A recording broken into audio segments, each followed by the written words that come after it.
I've been sitting through a number of these talks all day, and wow, we've had a lot of great presenters. There's a lot of great content. I will be remiss to say that I am the second one to give you a Peter Drucker quote at some point today, but that's all right. Really quickly, a raise of hands for everyone who's had a great leadership summit so far. I can't see you, but I'm hoping that's over 50 or 60% of you, hopefully 100%. So I'd like to thank you for spending the time here with me today. You all read the abstract, which is why you're here, I'm sure. So I will save you a reread. But to highlight the things that are really important as we go through this whole talk today is that what we're really focused on is enabling a sustainable culture of security by focusing on empathy and alignment first, and then really trying to tease out where information asymmetries exist in the business and how we as individuals can go about removing those barriers and clearing the path to communication. Both of these things require some level of uncomfortable change, and that starts with us. And therefore, I'm here today to talk about, for us all to change, I must change. The most important piece to all of this is that we are thoughtful in our approach and intentional in our actions. So I'm going to give you a little bit of background on myself.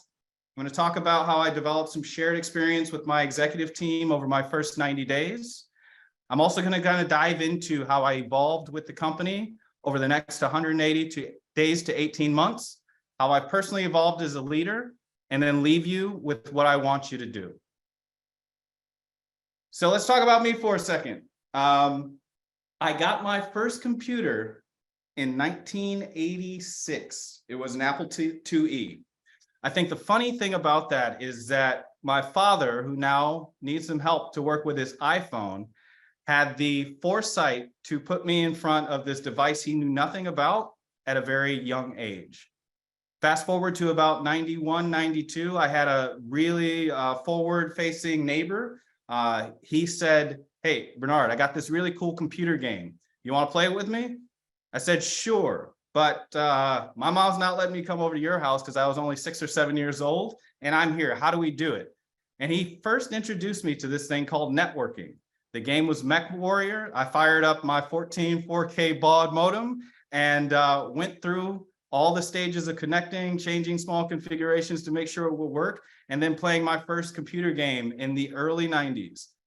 Little did I know that that same experience would come back and be a foundational part of my career as I entered tech in the late 2000s. I graduated high school in 2001. I was accepted to the United States Military Academy and started on or about June 5th of 2001. June 14th of 2004, I had somewhat lost my way and I failed out of the military academy, spending the next 4 or 5 years trying to understand where I was, what I was going to do with my life, and how I could take these big dreams and aspirations I had as a child and as an early youth and turn them into something fruitful as an adult. 2009 or so, I got my first IT job. I was working as a nighttime data center tech doing customer support, meaning everything from troubleshooting websites and web domains to building servers in the back room. 2012, I got my first dedicated security role. 2015, I took over the network security monitoring responsibilities for the Xbox Live network and expanded that into additional high-value asset environments at Microsoft. 2020, I joined Amazon, took over threat hunting and threat intelligence for the consumer payments organization, which was responsible for somewhere in the range of $65 billion worth of transactions a year. And in early 2021, I joined Corelight as a CISO. I mention this to you because I've sat in a lot of the same seats that you have. I started at the very bottom of the tech stack. I've worked jobs in retail, construction, loan officer, you name it, I've been there. And I've been extremely unclear about what it was that I wanted to do in my life and how I was going to get there, ultimately reaching a point now where I have the self-confidence and a certain level of success that allows me to stand in front of you and give you a bit about my story. So before we dive into the rest of the content, I want you to go through a quick exercise with me. If everybody could close your eyes, take a deep breath in, let it out. I don't know if you have a pen and paper next to you or a notepad opened up, but I'd like you to take the next 30 or 45 seconds and write down what your intention is for the rest of this presentation and the rest of this day.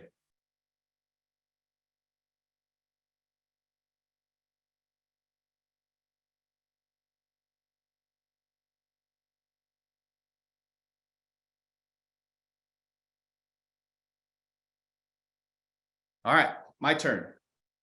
So my intent for today is to be as open and authentic as possible about my experiences in a way that allows some or all of you to identify with them and leave this presentation with something that you can act on immediately. So my first 90 days as a CISO, let me tell you that I was absolutely terrified. For those that have been in the security industry for a while, Richard Baitlick was on my interview panel. He wrote the Dial of Network Security. He was CISO at Mandiant, did some very interesting and impactful things in the security incident. And he was also on my executive team. I walked in from a place where I had aspirations and hopes of working as a security leader, but had no idea that I'd be doing so quickly. I had no idea what it meant to create an actual risk posture assessment of the business. I had very little knowledge of the operations of the company and where to start looking. And I had a dynamic group of executives around me, most of which had PhDs or advanced degrees in other areas, which led me to have a bit of imposter syndrome and why I'm here, to understand exactly what it is that they expected from me and exactly how I was going to go accomplish that. So if you think about things as a Venn diagram, on this side, there's what I know about myself. On this side, there's what I know about the people that are around me. And on this side, it's what we believe about each other. And if you created that in your head, there's a very small overlap about what is actually true and shared knowledge across that whole group. So how do I expand that small gap into a large circle? I put the team through a tabletop exercise. I'd listened to a lot of CISO podcasts because this is my first CISO role. How do I go behave as a CISO? What is it that CISOs actually do all the time? And how do they think about their jobs? I created a scenario in which an FBI agent called us on the phone, said, hey, we're investigating someone of interest, and we suggest that you go look at your code base for the past 24 months. I presented the scenario to the executive team. I broke them out into individual groups. I said, you're on incident response, you're on communications, and you all have the requirement to figure out our legal strategy here. We walked for about 25 minutes in each of the scenarios, came back, I presented them with, this is what we've discovered. This is how we've begun to mitigate it. Now let's go back to our respective groups and figure out what needs to happen next. The key point here was that I not only got a clear understanding of how mature we were as a business, or at least how mature the executive teams believed that we were as a business, I got to see how the groups work together. If anything, my mistake was putting the folks that I believe to be more technical into the incident response function, those that were around marketing and business services into the communications portion, and those that were in the legal side as well as the CEO to handle the legal piece. Now, I did get to learn a lot about how the rest of the members of the team work together. I also got to learn a bit about where their fear points were, how they wanted to step up or how they wanted to step back when it came to sharing the results, and how many people had deep knowledge about their organizations and how many were more surface level or topical leaders that had multiple layers of management beneath them. Now, I said that if that was the mistake I made, I meant it as a mistake only because what I've learned over the next 18 months and into my time now is that there are people with knowledge about security and about the organization and about functions that I own or have a belief about that do not exist within that bounded circle that I created at the beginning. In any case, Running an exercise like that was my first opportunity to identify a couple things. One, what are the altitudes that people like to communicate at? So that I, for myself, understand how I have to approach them with problems, what type of information they like to be presented with, and how many layers beneath them they need to go to create or engage in action. The second thing, I started to learn about the team members around me, how their personalities were shaped, what their styles were, how they like to engage with the other members of the team, how they like to engage outwardly, what their thoughts were about security, and if it was something that the security team handles as an afterthought or if it was front and center in their minds. And third, I learned a little bit more about them. You find that when you're in a scenario where there's a whole lot of things going on and people are not really sure exactly how to handle it, some of their personalities come out. You get to learn who is jokes, who likes to tell jokes. You get to learn who likes to be silent and sit in the back and just assess. You learn who is focused on data, and you learn who is focused on the actual feeling piece of the equation and how they convert that into what it is that they need to go do. These are all very important facts when I start to think about how do I create the sustainable culture of security. I have to understand who it is around me, how they like to be communicated with, and what it is that they care about if I'm to engage with them in any way that remains meaningful. Now, one of the things that I highlighted in the abstract, and this was a fun point that people reached out to me over, is that Mike Tyson once famously said, everybody has a plan until they get punched in the mouth. I think the most key part there is that a plan is one thing. Having something embedded in your culture, having something embedded in your daily activities, having something that's memorable that comes out of someone connecting with you on a level that you have not been engaged with in a work setting or work context before is extremely important in knowing what to do when it comes to a crisis. Now, we bundled up that exercise. I created a bunch of learnings out of it. I went around and I said, here's my risk register, which was my first contract and first ability to set a level of trust and expectation with the executive team of specifically what it is that I'm going to do, how I'm going to do, and when they can expect it. Trust underlies all this. As a quick sidebar, every interaction we have with another person is an opportunity to build trust or erode trust. Conversations are a contract. Very few work-related conversations are centered on things that have no part of the business. There's very few of us that are talking about the next 90-day fiance at work. There's very few of us that are talking about what I bought at the grocery store today. There's some level of sharing that occurs while we're in this work context that people trust you in telling you something, have an expectation that you do something with that information, and then wait to see results, either consciously or unconsciously.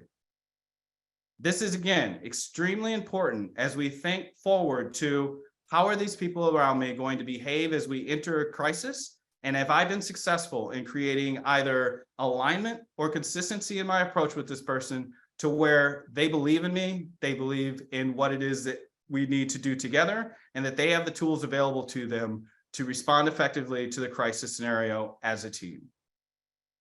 Over the next 18 months, I did what any CISO does. I built a team. I currently own security intelligence, security operations, governance, risk, and compliance, and IT. I was extremely intentional in that this team needed to not only represent the corpus of Corelight, but more importantly, the composition of the world around me.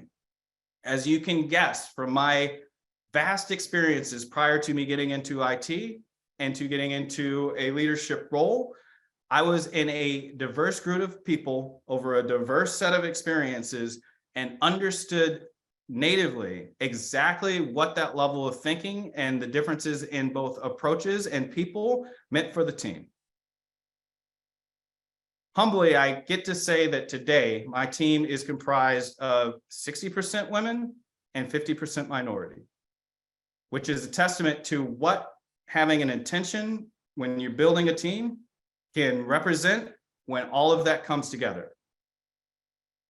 As we think about engaging with the outside teams over the next 18 months, Where do I have the ability to identify some of the information asymmetries? And how do I further my goal of creating the sustainable culture of security? When I talk to the executive team, when I talk to the board of directors, I let them know one thing very clearly. We are a very small team.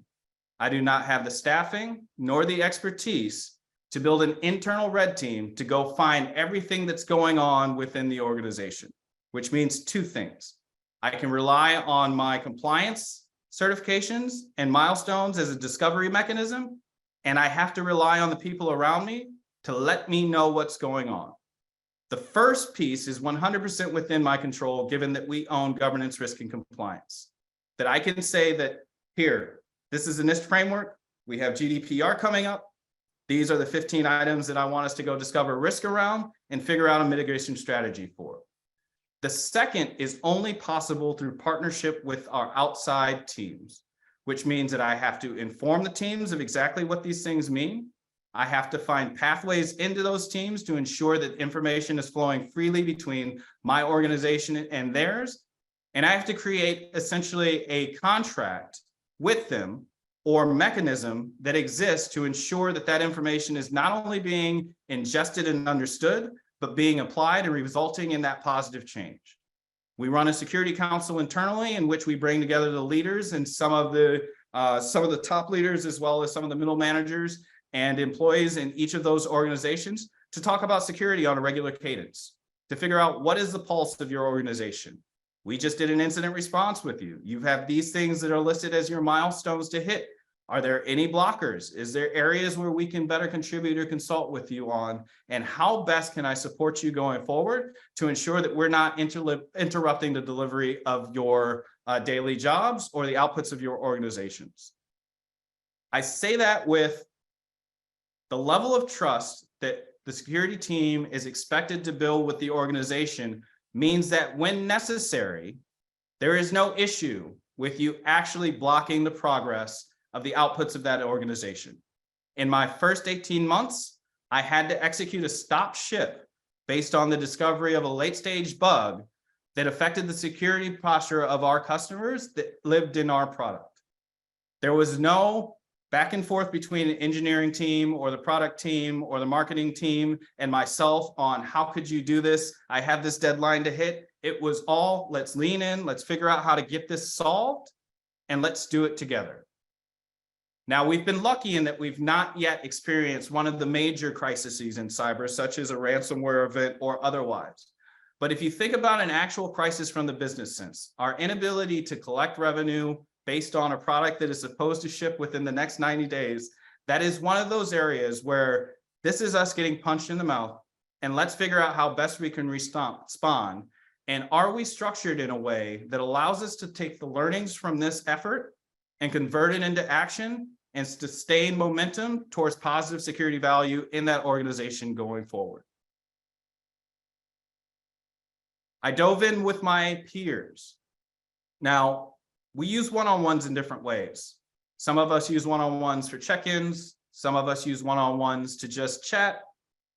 My intent with one-on-ones is to get people to know me, what I'm about, and what's important to me, and for them to know that's important for me, that I want them to know in these one-on-ones.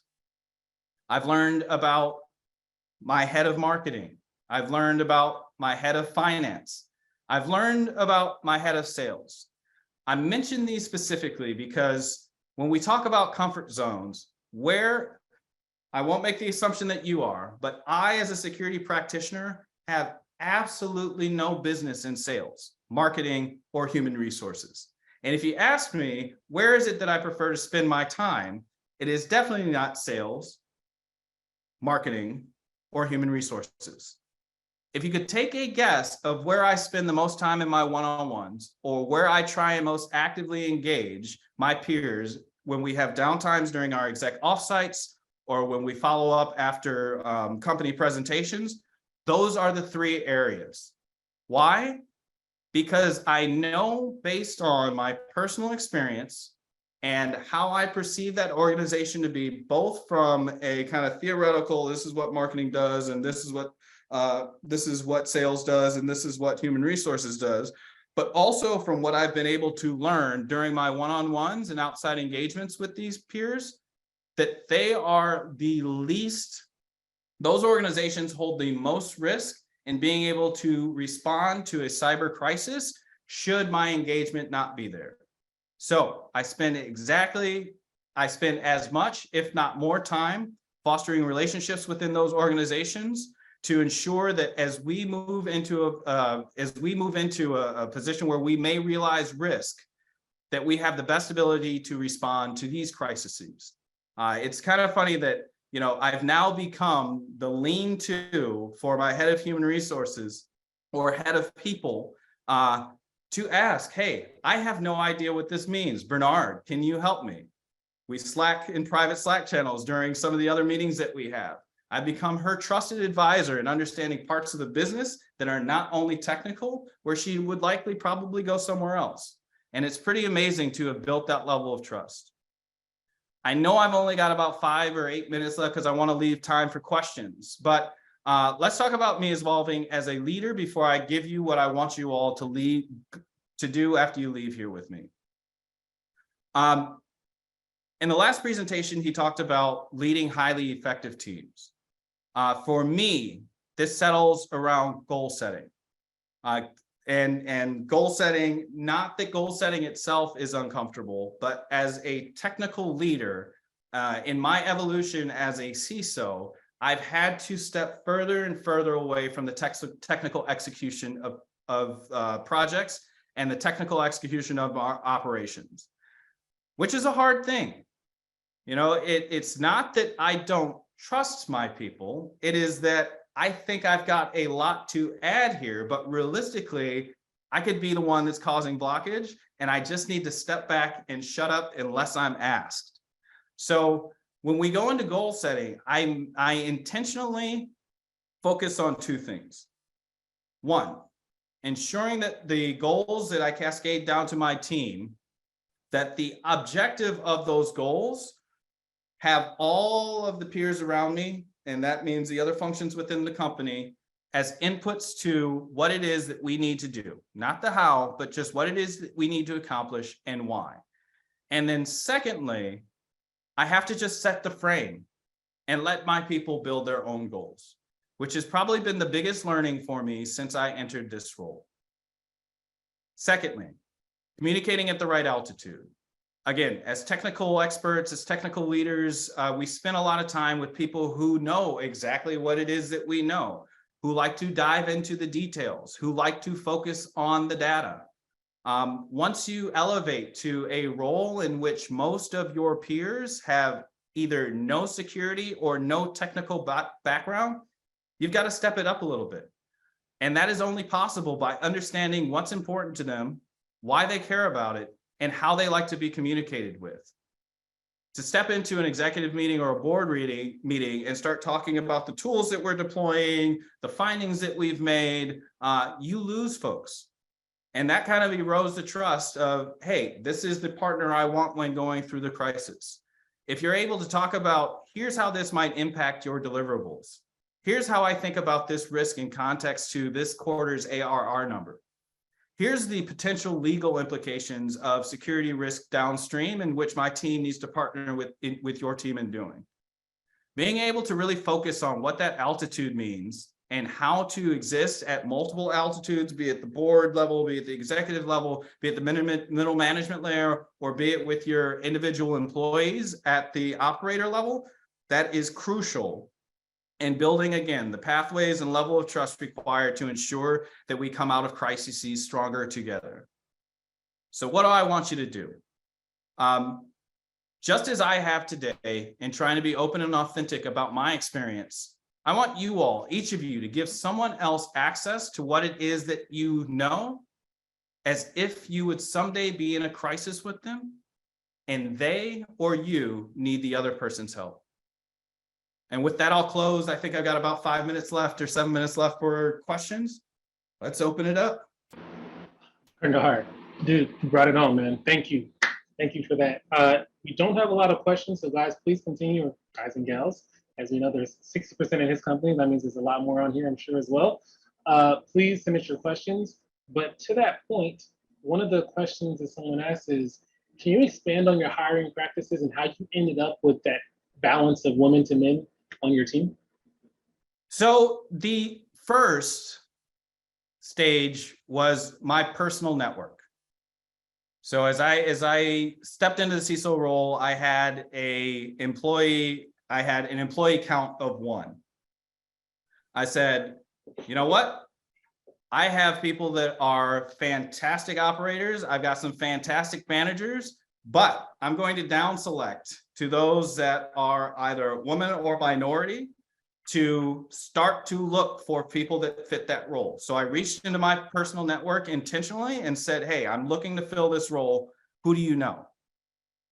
And it ended up giving me access to their sub networks. And my first hire was not one of the people that I directly knew, but was a reference from one of those people. And so that started to cascade into, all right, well, our network of applicants,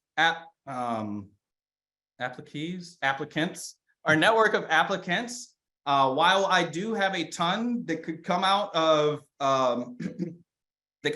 my standard recruiting, the first thing that I want to do is open this up to the network that I have. As soon as this gets posted to recruiting, every one of the leaders that I know that fits the profile of diversity within my network, I'm asking them, do you have someone who you know may fit this position?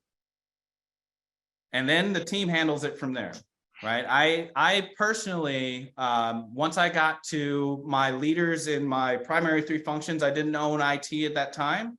Once I got to the leaders in the primary function, I'm out of the hiring decision loop. I enlist the outside groups to come and sit on the interview panels. I have an interview with them just to give here's insight on the company. Here's what you may need to know about your first 90 days on this team. What is it that you want to learn?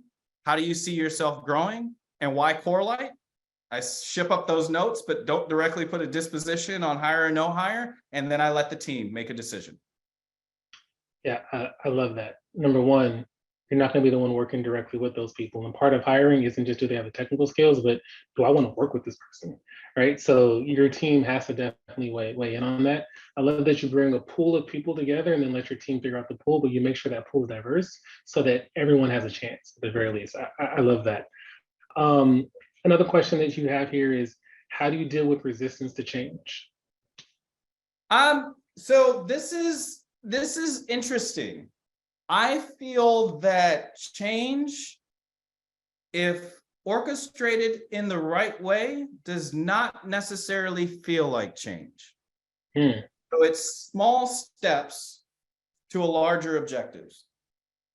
And the reason that I referenced leveraging like my compliance obligations, hey, everybody knows that there's got to be some level of disruptive change for us to go implement the controls, policies, and procedures to meet GDPR.